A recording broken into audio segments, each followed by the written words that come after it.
કેમ છો મિત્રો? મજામાં? વામજા એજ્યુકેશનમાં તમારું હાર્દિક સ્વાગત છે। આજના વિડીયોમાં, આજના લેક્ચરમાં, આજના ટોપિકમાં આપણે ધોરણ 10 માટે એક ઇમ્પોર્ટેડ એવો નિબંધ જોવાના છીએ। બરાબર, ઇમ્પોર્ટેડ કઈ દ્રષ્ટિએ હું કહું છું તો કે મારે તમને નિબંધ ગોખાવાનો નથી, પરંતુ મારે તમને નિબંધ લખતા શીખવાડવાનો છે। અને ક્યારે તમે નિબંધ લખી શકો તો કે જ્યારે તમે ઝાઝા નિબંધો વાંચ્યા હોય, ત્યારે તમને કોઈ પણ ટોપિક વિશે પછી નિબંધ કહીએ તો તમારા મગજમાં આવે કે આ નિબંધ આને રિલેટેડ છે તો આવી વસ્તુ હું કંઈક લખી શકું। તમારે નિબંધને જાતે લખતા શીખવાનો છે। આ જ મારો ઇન્ટેન્શન છે કે ભાઈ મારે તમને નિબંધને લખતા શીખવાડવા છે। સમાચાર પત્રનો કોઈ પણ નિબંધ પૂછે તો આની પહેલા સમાચાર પત્રનો આપણે એક નિબંધ જોયો હતો, આ બીજો એવો નિબંધ છે, અને કોઈ પણ એવો નિબંધ પૂછે તો આમાંથી તમે અમુક વસ્તુ લખી શકો છો। ઓકે, ચાલુ કરતા પહેલા જો તમે આ ચેનલને સબસ્ક્રાઇબ નથી કરી તો મિત્રો સબસ્ક્રાઇબ કરીને બેલ આઇકન દબાવો, વિડીયોને લાઇક કરો તથા આ વિડીયોને તમારા મિત્રો પરિવાર દોસ્તો સાથે જરૂરથી શેર કરો। ચાલો મિત્રો આપણે આ વિડીયોની આ નિબંધની શરૂઆત કરીએ। આજનો નિબંધ એટલે કે વર્તમાન પત્રો, અથવા તો કંઈક આ રીતના પણ પૂછી શકે કે ભાઈ વર્તમાન પત્રનું કર્તવ્ય એટલે કે એનું કેવું કર્તવ્ય છે, એનું શું કામ છે। ઓકે, ચાલો હવે સૌપ્રથમ નિબંધના મુદ્દા જોઈએ। આપણે સૌપ્રથમ નિબંધના મુદ્દા બનાવી લેવા જોઈએ, જેથી કરીને આપણે તે મુજબ નિબંધ લખી શકીએ। અને મુદ્દા જ એટલે તમે પેરેગ્રાફ સમજી લો, એક મુદ્દો એક પેરેગ્રાફ એવી રીતના સમજી શકો। તો કે પહેલો મુદ્દો પ્રસ્તાવના હોય અને છેલ્લો મુદ્દો ઉપસંહાર હોય ને હોય જ। ઓકે, બીજો 2 થી 5 મુદ્દા એટલે કે 2 થી 5 પેરેગ્રાફ વર્તમાન પત્રોનું કાર્ય વિશે લખશું। છઠ્ઠું, વર્તમાન પત્રોની ફરજ ચૂકીએ તો શું થાય તેના વિશે લખશું। 7મો અને 8મો પેરેગ્રાફ વર્તમાન પત્રોની જવાબદારી, અને છેલ્લે ઉપસંહાર એટલે કે સાથે સાથે ઉપસંહાર પણ આપણે આ જ પેરેગ્રાફમાં લખી દઈશું। ચાલો હવે નિબંધની શરૂઆત કરીએ। અને આપણને ખ્યાલ છે ભાઈ કાંઈ પણ તમે સુવિચાર લખો, ઇંગ્લિશનું કંઈક સેન્ટેન્સ લખો, સંસ્કૃતનો કંઈક શ્લોક લખો, ગુજરાતીનો કંઈક સુવિચાર લખો, કે કોઈ પણ મહાન વ્યક્તિએ કહેલી વસ્તુ લખો, કોઈ પણ કવિતાની કડી લખો, તો આપણો નિબંધ છે એ ઉચ્ચ કોટીનો એટલે કે સારી ગુણવત્તાનો ગણાય। અને એમાં જ આપણે આ નિબંધમાં નેપોલિયન ભાઈએ કીધેલી એક વસ્તુ લખવાના છીએ કે ભાઈ લાખ બેયોનેટ કરતા 3 છાપાથી હું વધારે ડરું છું। ઓકે, કોને કીધું? નેપોલિયને કીધેલું છે। ચાલો હવે આપણે જોઈએ નિબંધ। વર્તમાન પત્રને જગતની મહાસત્તા ગણવામાં આવે છે। જગત, આખું જગત, આખી દુનિયાની મહાસત્તા ગણવામાં આવે છે। અને પત્રકારોને ત્રીજી સંસદ કહેવામાં આવે છે। કેટલામી? ત્રીજી સંસદ કહેવામાં આવે છે। વર્તમાન પત્રની શરૂઆત ચીન અને રોમમાં થઈ હોવાનું મનાય છે। ક્યાં થઈ? ચીન અને રોમમાં થઈ હોવાનું મનાય છે। જો તમે આ નિબંધ ન જોયો હોય તો તમને ખબર હતી કે ભાઈ વર્તમાન પત્રોની શરૂઆત ક્યાંથી થઈ? તો આવું કંઈક તમને ખબર હોય તો તમે વધારે આવું લખી શકો ને આ વસ્તુ લખો ને ચીન અને રોમમાં થઈ હોવાનું મનાય છે, એટલે જે પેપર સેટર હોય, પેપર ચેક કરવાવાળા જે હોય તેમાં ડાયરેક્ટ ઇમ્પ્રેસ જ થઈ જાય। ઓકે, વર્તમાન પત્રની ઉંમર આજે 300 વર્ષ જેટલી થવા આવી છે, એટલે કે 300 વર્ષથી વર્તમાન પત્રો નામની કંઈક વસ્તુ છે અને તે લોકોને ખબર છે। અને મુંબઈ સમાચાર ગુજરાતી ભાષાનું પહેલું વર્તમાન પત્ર છે। ગુજરાતી ભાષાનું પહેલું વર્તમાન પત્ર કયું? તો કે મુંબઈ સમાચાર। તમને ખ્યાલ હોય તો પહેલા બૃહદ મુંબઈ કરીને એક રાજ્ય હતું, અને આ બૃહદ મુંબઈ છે તેની અંદર અત્યારનું ગુજરાત અને મહારાષ્ટ્ર બંને આવતા હતા। પછી ધીમે ધીમે મિત્રો આંદોલનો થયા, બરાબર, અને પછી મિત્રો ગુજરાતી ભાષા બોલતા વ્યક્તિઓ અને મરાઠી ભાષા બોલતા વ્યક્તિઓને અલગ અલગ રાજ્યનો દરજ્જો આપ્યો। ગુજરાતવાળાને ગુજરાતીવાળાને ગુજરાત રાજ્ય અને મરાઠીવાળાને મહારાષ્ટ્ર રાજ્યનો દરજ્જો આપવામાં આવ્યો। ઓકે, મુંબઈ સમાચાર ગુજરાતી ભાષાનું પહેલું વર્તમાન પત્ર છે। આજે તો આપણા દેશની બધી ભાષાઓમાં અસંખ્ય દૈનિકો, સાપ્તાહિકો, પાક્ષિકો અને માસિકો પ્રકાશિત થાય છે, બરાબર। ઓકે, આજે વર્તમાન પત્રનું વાંચન આપણા વ્યસન જેવું બની ગયું છે। વ્યસન જેવું કે ભાઈ રોજ વાંચવું જોઈએ, ને વાંચવું એ બહુ સારી વસ્તુ પણ છે।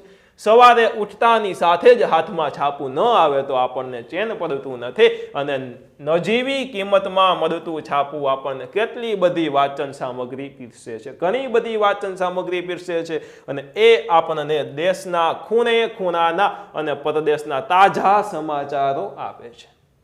તંત્રી લેખ એ વર્તમાન પત્રનું મુખ્ય અંગ હોય છે, અને એમાં તંત્રી રાજકીય, આર્થિક અને સામાજિક પ્રશ્નોની છણાવટ કરે છે। ઓકે મિત્રો, અત્યારે પાછું આ સમાચાર પત્રોએ ડિજિટલ રૂપ લઈ લીધું છે. આવું તમે લખી શકો, આમાં નહીં હોય. બરાબર, એપ્લિકેશનો આવી ગઈ છે, સાઇટો વેબસાઇટો આવી ગઈ છે, ડિજિટલ ઈ પેપર આવે છે. આવું પણ તમે કંઈક લખી શકો. વર્તમાન પત્રો રાજકીય પક્ષોનું મૂલ્યાંકન કરે છે. ચૂંટણી વખતે તે લોકમત કરવાનું કાર્ય પણ કરે છે, એટલે કે લોકોનો મત કરવાનું કાર્ય કરે છે. તે કાનૂની પ્રશ્નોની છણાવટ કરે છે. તે વાવાઝોડું, દુષ્કાળ, અતિવૃષ્ટિ કે ભૂકંપ જેવી કુદરતી આપત્તિ વખતે વિનાશની હૃદયદ્રાવક તસવીરો અને અહેવાલો પ્રજા સમક્ષ તે રજૂ કરે છે અને અસરગ્રસ્તોને સહાય કરવાની પ્રજાને અપીલ પણ કરે છે, હેલ્પ કરવાની અપીલ પણ કરે છે. અને આ રીતે તે લોકસેવાનું કાર્ય કરે છે, લોકોની સેવાનું કાર્ય કરે છે. તે રોજબરોજ બનતા છેતરપિંડીના, ખૂનના અને અપહરણના કિસ્સા રજૂ કરીને લોકોને સાવધાન પણ કરે છે, સચેત પણ કરે છે. તે ધાર્મિક કાર્યક્રમો, અવસાન નોંધો વગેરે વિના મૂલ્યે છાપીને લોકસેવાનું કાર્ય પણ કરે છે.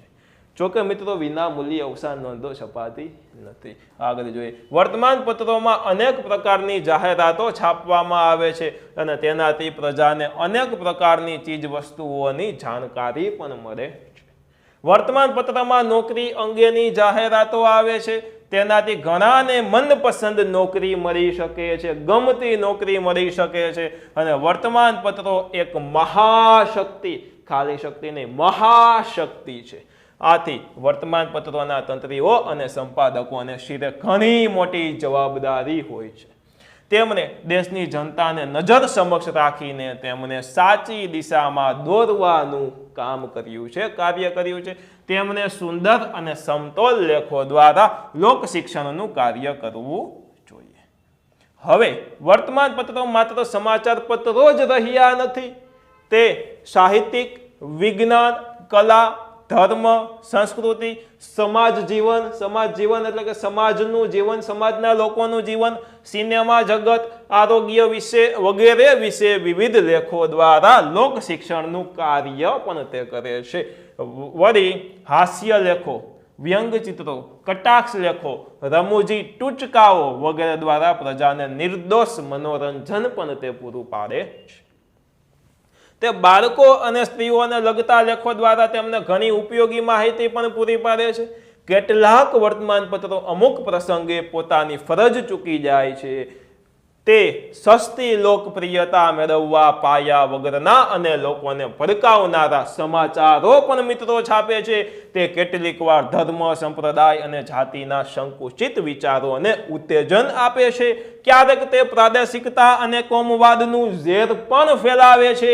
તે કેટલીક વાર નાની ઘટનાઓને મોટું સ્વરૂપ આપીને રાષ્ટ્રીય એકતા અને શાંતિને ડહોળી નાખે છે. અને કેટલીક વાર તે અમુક પક્ષના હાથા બની જાય છે અને ત્યારે તે પોતાનું તાટસ્થ ગુમાવે છે અને પ્રજાને તે ગેરમાર્ગે દોરે છે ઘણી વખત. પરંતુ બધા જવા નથી હોતા મિત્રો. વર્તમાન પત્રો દેશપ્રેમ, ત્યાગ અને બલિદાનની ગાથા ગાઈને પ્રજામાં રાષ્ટ્રીય જાગૃતિ અને રાષ્ટ્રીય એકતા કેળવવામાં મહત્વનો ફાળો આપી શકે છે. વળી તે પ્રજાને સાચી સમજ આપીને પ્રાદેશિકતા, જાતિવાદ અને કોમવાદને ડામવામાં યશસ્વી ફાળો પણ તે આપી શકે છે.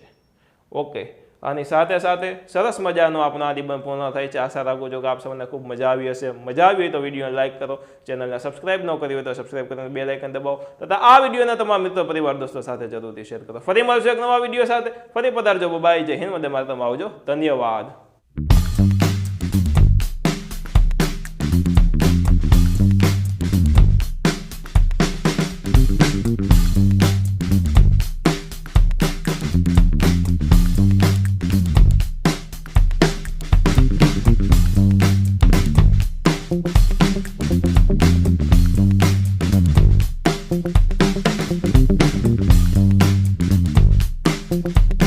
Thank you.